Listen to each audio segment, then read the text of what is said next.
हिमांशु, कोई बड़ी जानकारी है आपके पास? बोलिए बोलिए। देखिए चित्रा, मैं आपको बता दूं कि अब आज शाम को जो है बिहार बीजेपी ने पूरी राजनीतिक स्थिति को देखते हुए कोर ग्रुप की मीटिंग बुलाई है। रविशंकर प्रसाद, शाहनवाज हुसैन जो है वो दिल्ली से रवाना हो गए हैं और पटना के अंदर आज जो है बिहार बीजेपी के कोर ग्रुप की बैठक होगी कि भारतीय जनता पार्टी को आगे अब क्या करना है, क्योंकि राह जो है वो जुदा हो गई है जेडीयू के साथ। और अब भारतीय जनता पार्टी इस पूरे मामले को किस तरीके से जो है जनता के बीच में लेकर जाएगी, आगे क्या रणनीति रहेगी, क्योंकि 24 के बाद 25 का विधानसभा चुनाव है और भारतीय जनता पार्टी के पास बिहार में कोई बड़ा ऐसा चेहरा नहीं है जो नीतीश कुमार या और तेजस्वी यादव के सामने खड़ा हो, क्योंकि भारतीय जनता पार्टी ने हमेशा जो है नीतीश कुमार के पीछे रहकर ही जो है अपनी राजनीति की है बिहार के अंदर।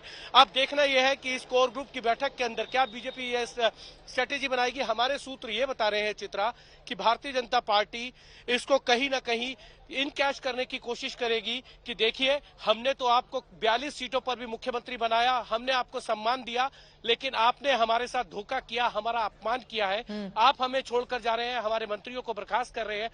जहां तक मेरी जानकारी है, भारतीय जनता पार्टी इसको लेकर पूरे बिहार के अंदर जो है वो जन आंदोलन करने जा सकती है या एक यात्रा निकालेगी नीतीश कुमार और महागठबंधन सरकार के खिलाफ। तो कहीं ना कहीं बीजेपी अब इसको पूरी तरीके से समझ चुकी है कि अब रास्ता कहीं नहीं है, सरकार के लिए उनके पास कोई जगह नहीं है और अब बिहार के अंदर भारतीय जनता पार्टी 2024 के लिए अपने को कैसे मजबूत कर सके, उसको लेकर जो है आगे की रणनीति को तय करेगी। क्योंकि आज कोर ग्रुप की बैठक है और भारतीय जनता पार्टी के ये जो नेता दिल्ली से आ रहे हैं, ऑप्शन क्या है बीजेपी के पास? ऑप्शन भी तो नहीं है। कम से कम चेहरे के लिहाज से बार बार नीतीश कुमार का ही चेहरा देखना पड़ता है बीजेपी को। ठीक है, मैं लौटूंगा आपके पास। जरा कुछ ग्राफिक्स और स्पेशल स्केच हमने तैयार किया हुआ मीटिंग का, मैं चाहूंगी वो अपने दर्शकों को दिखा देते हैं कि नीतीश कुमार जब अपने नेताओं को संबोधित कर रहे थे तो उनकी ओर से क्या बातें कही गई, शब्दशाह वो हम आपको दिखा रहे हैं। ये देखिए, बैठक में बोले नीतीश कुमार, बीजेपी ने हमें कमजोर करने की कोशिश की, हमेशा अपमानित किया और यकीनन जो तमाम बड़े नेता बैठे थे नीतीश कुमार का अपमान वो कैसे बर्दाश्त करते। उनकी ओर से कह दिया गया कि आप जो भी निर्णय लेंगे पार्टी नीतीश जी आपके साथ खड़ी हुई है। जब नीतीश कुमार ने यह कहा कि बीजेपी ने हमेशा हमें कमजोर करने की कोशिश की, हमें अपमानित किया, चिराग पासवान के 2020 वाले मॉडल का भी जिक्र हुआ। आपको बता दें, चिराग पासवान के ऊपर आरोप लगे कि दरअसल भारतीय जनता पार्टी के इशारे पर ही उन्होंने एनडीए से खुद को अलग किया और बीजेपी के ही कई ऐसे नेता जिन्होंने बीजेपी छोड़ी, चिराग पासवान के टिकट पर जेडीयू के नेताओं के खिलाफ चुनावी मैदान में उतर गए। यही कारण रहा कि 2015 में 70 से ज्यादा सीटें जीतने वाली जेडीयू जब 2020 की बारी आती है तो फिर उसकी सीटें 43 पर सिमट जाती हैं।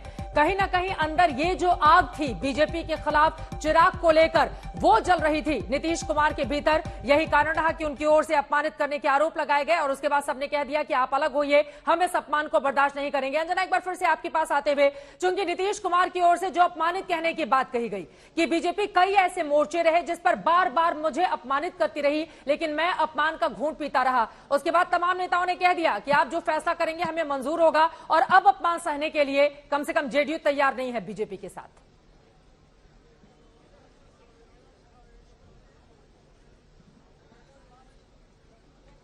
अंजना, आपसे ये सवाल था।